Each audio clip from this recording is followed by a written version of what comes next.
दर्शकों जय भीम नमो बुद्ध। आप लोग देख रहे हैं Lord Buddha TV channel. Lord Buddha TV channel का यह है मैत्री संवाद और मैत्री संवाद कार्यक्रम में आप सभी दर्शकों का तहे दिल से स्वागत। मैं प्राध्यापक गजेंद्र गवई। दर्शकों इस मैत्री संवाद कार्यक्रम में हम समाज के हर क्षेत्र में काम करने वाले अलग अलग प्रकार के महानुभावों को आपके सामने पेश करना, उनको जो कार्य होता है वो दुनिया के सामने उजागर करना, यह हम कई सालों से यहाँ पे मैत्री संवाद के माध्यम से कर रहे हैं। दर्शकों आज इसी मौके पर हमारे साथ एक ऐसे महानुभाव जुड़े हैं जो सही मायने में देखा बाबा साहब ने जो मूवमेंट्स थी, बाबा साहब के जो विचार थे, यहाँ पे पूरे जीवन भर वो मूवमेंट यहाँ पे जीने वाला और सही मायने में बाबा साहब का जो घराना यहाँ पे है, आज जैसे राजगृह कहा जाता है, इस राजगृह से एक निष्ठ बनकर यहाँ पे बाबा साहब के पूरे जो यहाँ पे चाहने वाले उन सभी का यहाँ पे एकीकरण हो, सब एक जगह पे आए, इस प्रकार का ये हमेशा जिंदगी भर अभिलाषा रखने वाला एक वैसे देखा जाए तो समाज का एक ऐसा बंदा जिसे पूरा महाराष्ट्र जानता है।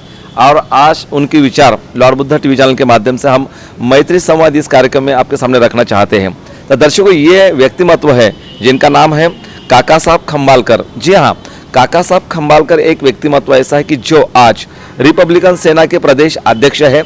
साथ ही साथ काका साहब खंबालकर को महाराष्ट्र शासन का समाज भूषण पुरस्कार मिला है। दर्शकों आपको इतना ही नहीं कि पूरी जिंदगी इस बंदे ने बाबा साहब का विचार तन मन धन से जीने के लिए और ये विचार समाज के हर कोने कोने तक पहुंचाने का यहाँ पे पूरा प्रयास किया है।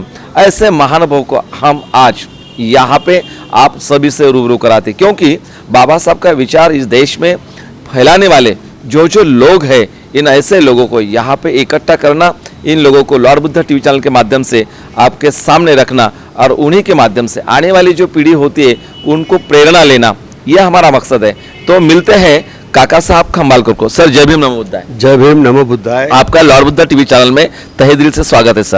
सर आप थोड़ा सा अपना बारे में बताइए कि किस प्रकार आप बाबा साहब की इस विचारधारा में जुड़े हैं और साथ ही साथ इस विचारधारा किस प्रकार यहाँ पे लोगों तक लेने जाने का जो काम करते हमारे पूरा दर्शक भारतवर्ष में आपको यहाँ पे देख रहा है, प्लीज बताइए।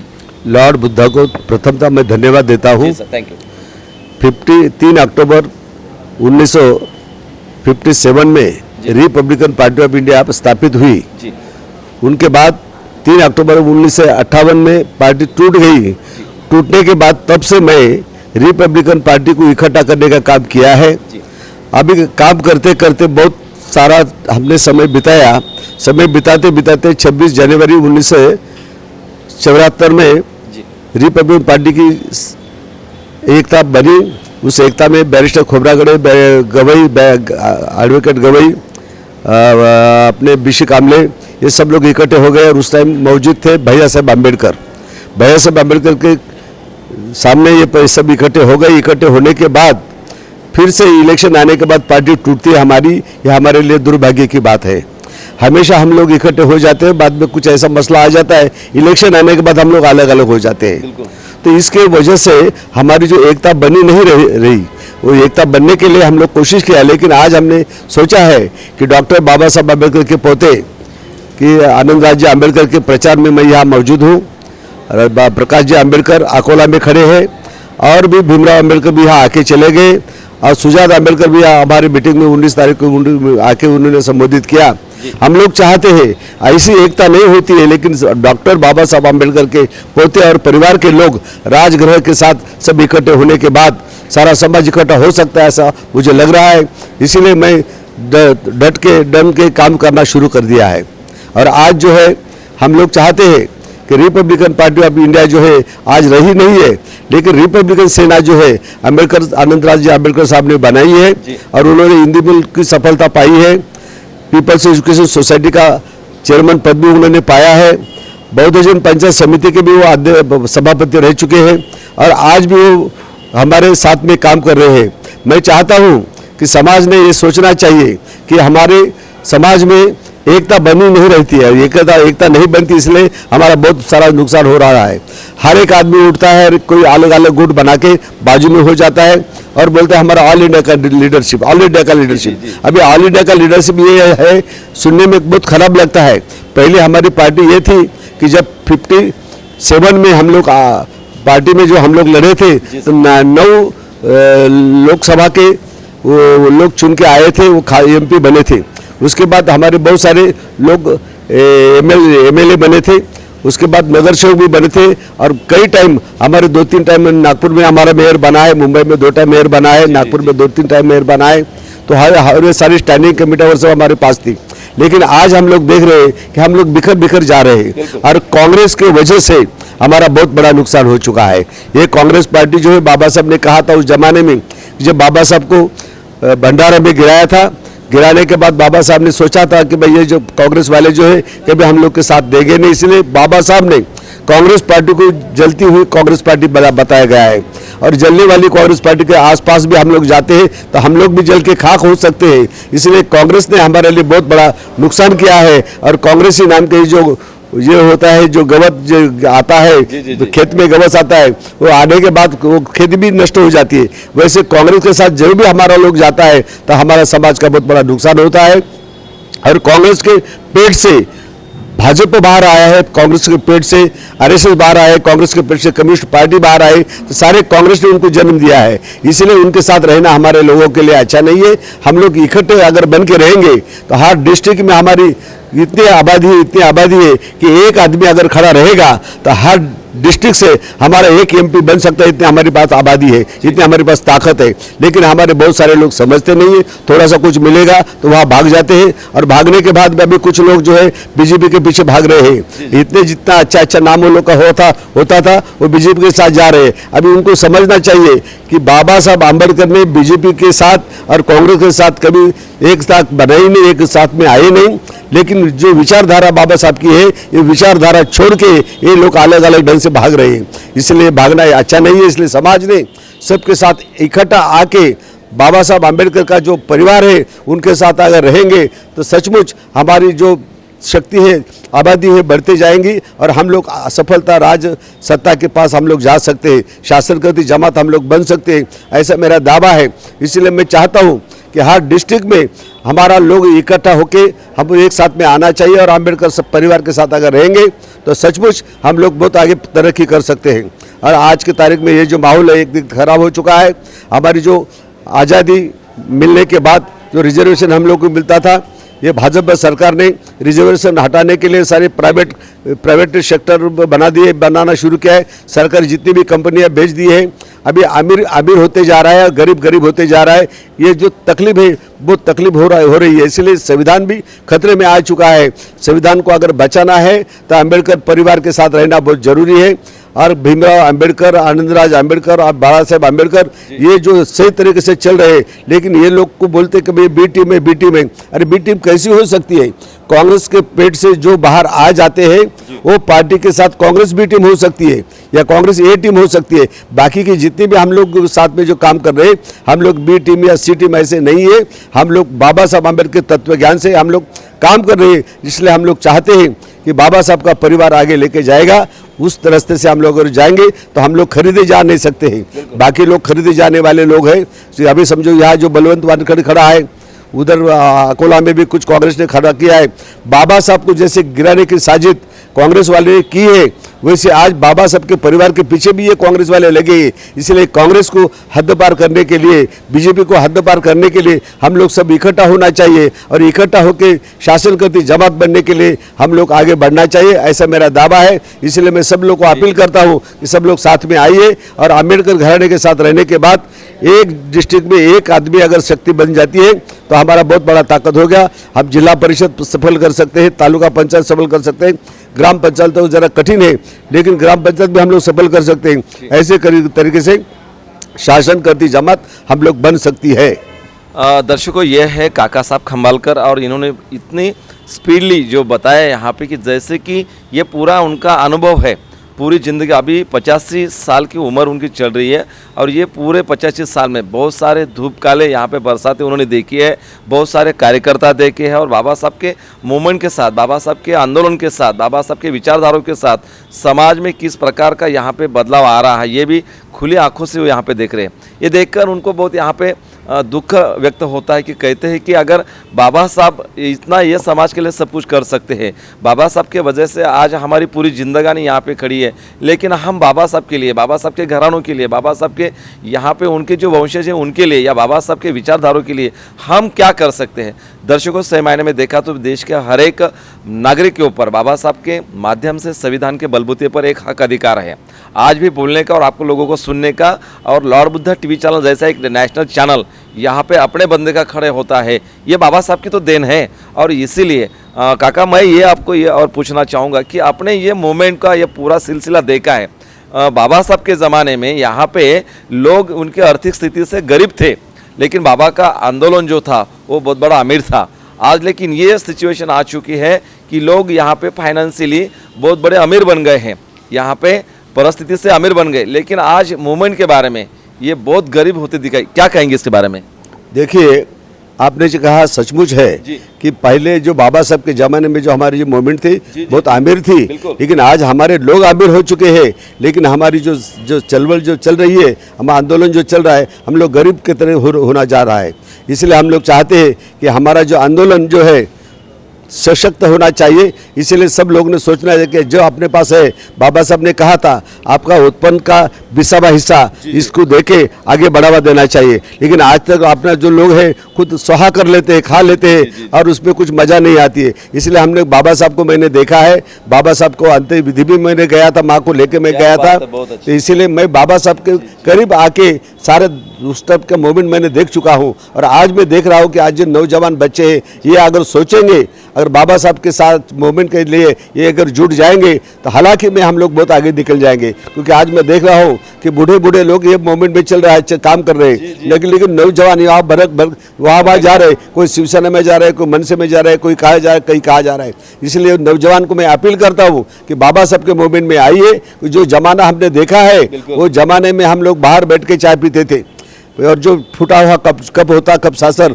उसमें चाय पी के फिर साफ सुथरा करके फिर वो उल्टा करके रखना पड़ता था। कोई लोग को हमको घर में लेते नहीं थे, घर से बाहर बैठना पड़ता था। आज हम लोग बाबा साहब के इससे बाबा साहब के संविधान से हम लोग को सारे अधिकार प्राप्त हो चुके हैं। अगर ये अधिकार अगर आपको संभाल के रखना है तो इकट्ठा होना बहुत जरूरी है। इकट्ठा होकर ये मूवमेंट जारी रखना है, और जारी रखने के बाद ही हम लोग सशक्त हो सकते हैं और हम लोग आगे जा सकते हैं।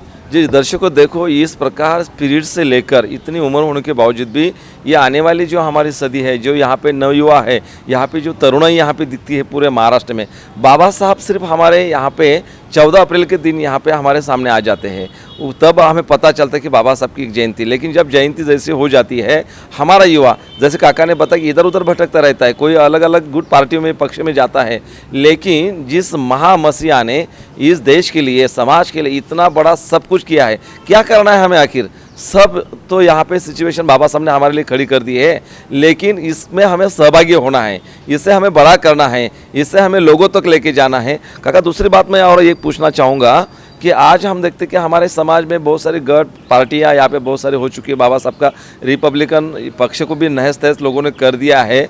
साथ ही साथ अब बाबा साहब के माध्यम से, उन्हीं के घराने से, उनके खून से यहाँ पे बाला साहब हैं, भीमराव जी अम्बेडकर है, आनंदराज जी अम्बेडकर है, यह सब होने के बावजूद भी समाज के जो लोग होते हैं क्यों ऐसे इधर बिखर जाते हैं? देखिए, पहले ज़माने में स्वार्थ नहीं था। जिस टाइम बाबा साहब का मूवमेंट का कुछ आर्टिकल आता था तो हम लोग देखने का पढ़ने वाला हमारे पास कोई नहीं था। सब लोग ऐसे बैठते थे, सारे बुजुर्ग लोग बैठते थे और हम लोग सुनते थे भाई क्या क्या क्या हो रहा है करके। वो सुनने के बाद एक एक शब्द जो हम लोग देखा जाता है किसको पढ़ने को नहीं आता था। जब आने के बाद जो कोई बंदा आता था, हमारे में से कोई तलाटी होता था या शिक्षक होता था, वो आने के बाद वो पढ़ते थे, लेकिन डायरेक्ट पढ़ते नहीं थे, पहले दिल में पढ़ते थे। उसको मराठी में बोलता था उठाड़ू दिया, उन्हें उठाड़ा जाता था। वो आदमी पढ़ने के बाद ठग से पढ़ते थे, बाद में एक एक शब्द सुन के, कान में सुन के, बाद में सब शब्द वो दिल में रख के वही हैंडबिल लोग जैसे कि वैसे लोगों को बताते थे। इसलिए बाबा साहब की मूवमेंट आगे बढ़ते जा रही थी। वही जमाने में जो कलावंत थे, कलावंत के लिए रात भर कवाली चलती थी, प्रबोधन होता था और 6 बजे तक 4 बजे तक चलता था मॉर्निंग में। लेकिन आज बीजेपी, ये मनुवादी सरकार ने क्या किया, कवाली के ऊपर बंधन लाया, क्योंकि हम लोग का प्रोग्राम ज़्यादा बढ़ता है। लोग बंधन लाने के बाद 10 के बाद वो किसको आगे जाने नहीं देता है। वाकई में ये इलेक्शन के माहौल में 10 टाइम का बात सही है, लेकिन इलेक्शन के बाद जी। हम लोग 10 वक्त के बाद भी ये मूवमेंट कर सकते हैं, लेकिन फिर भी हमारे लोग डट के आगे जाना चाहिए और बताना चाहिए कि ऐसा कानून नहीं है कि 10 बजे के बाद भी हमारा प्रोग्राम चलना चाहिए, बाबा साहब की मूवमेंट चलनी चाहिए। इसलिए जयंती के टाइम में हमारा कवाल लोगों के लिए प्रबंधन जाना चाहिए, वो प्रबंधन करते हैं। दर्शकों, आप देख रहे हैं कि बहुत सारे यहाँ पे बाबा साहब के समाज के लिए ऐसे बंधन यहाँ पे डाले चुके हैं कानून के जरिए कि जैसे प्रबोधनकार यहाँ पे रात रात भर समाज का प्रबोधन करते थे, बाबा साहब की विचारधारा, बुद्ध की धम्म की विचारधारा समाज में फैलाने का काम करते थे। लेकिन आज ये भी मुद्दे पे काका साहब ने यहाँ पे उजागर किया है कि 10 बजे का जो टाइम दिया ये समाज के साथ बहुत बड़ी कानून के माध्यम से धोखाधड़ी है। ऐसा बाबा साहब का कानून नहीं था। हमें यहाँ पे फंडामेंटल राइट देता है बाबा साहब का कानून, जो हमें बोलने का, पढ़ने का, लिखने का, और उसका टाइम का कोई लिमिटेशन हो नहीं सकता, क्योंकि प्रचार और प्रसार एक ऐसा माध्यम है कि उसको कोई टाइम लिमिट नहीं होना चाहिए। काका, और मैं आपसे चर्चा करता रहूँगा, क्योंकि मुझे ऐसा लगता है कि हम खुद को ऐसे भाग्यवान समझते हैं कि जो आप जैसे लोग बाबा साहब के नज़दीक गए, बाबा साहब को आपने देखा, बाबा साहब का जो महापरिनिर्वाण का प्रोग्राम वो भी उसमें आप सहभागी आपकी मम्मी के साथ हुए, लेकिन आपके साथ हम जुड़े हैं। हमें ऐसा लगता है कि आपको बाबा साहब का सहवास मिला है। दर्शकों, आप भी इस लॉर्ड बुद्धा टीवी चैनल के माध्यम से जो लोग बाबा साहब को मिले, जिन जिन लोगों को बाबा साहब का सहवास मिला है, जैसा मराठी में एक कवि यहाँ पे कहता है, जग म्हणती वा हवा भीमा तुझ्या पाठी मागं खूप, जग म्हणती वा हवा भीमा तुझ्या पाठी मागं खूप, तू कसा होता सांगते अजून तुझ्या फोटो मधलं रूप। ये हम बाबा साहब का आज तस्वीर देख के ही यहाँ पे बता सकते हैं कि बाबा साहब किस प्रकार का व्यक्तिमत्व होगा। लेकिन काका साहब तो खुद ऐसे हैं कि जिन्होंने बाबा साहब को नज़दीक से यहाँ पे देखा है, नज़दीक से जाना है। बाबा साहब का मूवमेंट वो पूरी ज़िंदगी भर जी रहे, जाते जाते इस वातावरण में आप देख रहे कि सही मायने में एक अम्बेडकर ने पूरी दुनिया यहाँ पे खड़ी कर दी। एक अम्बेडकर ने यहाँ पे संविधान के माध्यम से पूरे देशवासियों को यहाँ पे सही मायने में इंसान बनकर जीने का हक अधिकार दिया है। अगर बाबा साहब के बाद अगर बाला साहब अम्बेडकर हो या आनंदराज अम्बेडकर हो, इन जैसे अगर दो अम्बेडकर संसद भवन में चले जाते हैं तो किस प्रकार का वातावरण आपको लगता है? देखिए, आज जितने भी लोग बाबा साहब के जरिए से जो सहूलत मिली है, लेकिन इस रिजर्वेशन सीट में जाते हैं, लेकिन वो अपने लोग नहीं होते हैं, वो जो सामने मनुवादी पार्टी के साथ चलते रहते हैं। इसलिए अगर डॉक्टर बाबा साहब अम्बेडकर के पोते भीमराव अम्बेडकर, आनंदराज अम्बेडकर और बाला साहब अम्बेडकर अगर संसद में जाते हैं, भले अभी दोनों खड़े हैं, भीमराव भी खड़े रहने वाले थे, पता नहीं क्या हो रहा है, लेकिन वो दोनों अगर अंदर जाते हैं तो राज्यसभा में भी भीमराव जा सकते हैं, क्योंकि बौद्ध महासभा वो अच्छी तरह से चला रहे हैं, समता सैनिक दल वो संभाल रहे हैं, और बाला साहब अम्बेडकर की वंचित आघाड़ी जो है वो हर जगह पे जाके अपना काम कर रही है। और आनंदा साहब की जो रिपब्लिकन सेना है उनका मैं प्रदेश अध्यक्ष हूँ, इसलिए मैं भी चाहता हूँ कि सारे महाराष्ट्र में, सारे देश में ये रिपब्लिकन सेना का कारोबार मैं संभाल सकूँ। इसलिए मैं काम में जारी है, और हम लोग चाहते हैं कि अगर बाबा साहब की मूवमेंट आगे चलाना है तो हम लोग को इकट्ठा होना जरूरी है। बहुत अच्छे। संघप्रिय गौतम हमारे साथ में काम किया है, बीपी मौर्य ने हमारे साथ काम किया है, और ये जो अपने शास्त्री थे वो भी हमारे साथ काम किया है, और अपने जो एल.आर. बाली जो थे, एल.आर. बाली ने भी हमारे साथ में समझने का काम किया है। इसलिए हम लोग बाली जी की यहाँ सुना था मैंने, बहुत अच्छे मेरे जैसे तगड़े आवाज़ में बोलते थे, लेकिन बाली जी अब हमारे साथ में नहीं रहे, लेकिन बम्बई में आते थे, हमें मिलते थे हमेशा। दर्शकों, बाबा साहब कहते हैं कि हमें अगर हमारा विकास करना है, हमारी प्रगति करना है, तो हमें शासन करती जमात यहाँ पे बनना होगा। बाबा साहब ने ये भी यहाँ पे समाज को बताया कि जाओ अपने दीवारों पर लिखो कि हमें शासन करती जमात बनना है। दर्शकों, अगर हमारा समाज शासन करती जमात बनता है तो सही मायने में हम हमारे हक अधिकार के लिए यहाँ पे लड़ेंगे और हक अधिकार यहाँ पे संसद से लाएंगे। आपको पता होगा कि संसद भवन में तकरीबन 130 से ज़्यादा यहाँ पे SC ST के यहाँ पे सांसद होते हैं, लेकिन आज तक आपने किसी को देखा है कि इस मागास वर्गीय लोगों के लिए, इस SC के लिए, ST के लिए या बहुजन लोगों के लिए कोई आवाज़ उठाता है? बिल्कुल नहीं, क्योंकि ये लोग सिर्फ हमारे वोट लेते हैं, लेकिन हमारी समस्या, हमारे इश्यूज़, इसके ऊपर कोई भी यहाँ पे भाष्य नहीं करता, आवाज़ नहीं उठाता। बहुत सारी समस्या से ये समाज घिरा हुआ है, बहुत सारी महिलाओं को, दलितों के ऊपर यहाँ पे अन्य अत्याचार होते हैं, लेकिन आवाज़ उठाने वाला बंदा हमें इस बार यहाँ पे होना बहुत ज़रूरी है। जैसे काका साहब ने बताया कि ये जो यहाँ इस साल का जो 2024 का जो चुनाव है लोकसभा का, यह महत्वपूर्ण है, क्योंकि इससे अभी संविधान के बारे में सोचा जाएगा, इससे आगे संविधान के बारे में उसकी उपलब्धि होगी या नहीं होगी। इसलिए दर्शकों, ये काका साहब खंबालकर का जो इंटरव्यू है बहुत महत्वपूर्ण है, क्योंकि उन्हीं का यही मैसेज यहाँ पे रहेगा। संविधान अगर जीवित रहेगा, अगर संविधान इस देश में शाबूत रहेगा, तो हम सब SC ST माइनॉरिटी यानी कि पूरे बहुजन समाज यहाँ पे सुरक्षित रहेंगे। और इसीलिए जाते जाते काका साहब आखिरी सवाल यहाँ पे करना चाहूँगा, क्या संदेशा, क्या मैसेज ये पूरे समाज को, पूरे देशवासियों को क्या देना चाहोगे? देखिए, संविधान बचाओ यात्रा मैंने दशहरे से शुरू किया था। जी दीक्षा भूमि से क्षेत्र भूमि तक मैं लाया था जी। और सारे महाराष्ट्र में घूमने के बाद लोगों का प्रतिसाद अच्छा मिला था। जी। मैं चाहता हूँ कि संविधान बचाने के लिए हम लोग इकट्ठा होना चाहिए, उसके अलावा दूसरा कोई रास्ता है ही नहीं है। जी जी जी। दर्शकों, संविधान बचाना चाहिए। तो ये थे काका साहब खंबालकर, जो रिपब्लिकन सेना के प्रदेश अध्यक्ष हैं। आज हमारे लॉर्ड बुद्धा टीवी चैनल के मैत्री संवाद इस कार्यक्रम में हमारे साथ जुड़े और बहुत अच्छी बातचीत हमारे साथ की। आप सभी को इन्हीं ऐसे बुजुर्ग व्यक्ति से, ऐसे महानुभाव से हमें बहुत सारी प्रेरणा लेना बहुत जरूरी है। देखते रहिए आपका अपना channel Lord Buddha TV channel मैत्री संवाद। मैं प्राध्यापक गजेंद्र गवई। तब तक के लिए जय भीम, नमो बुद्धाय। आप देख रहे हैं लॉर्ड बुद्धा टीवी।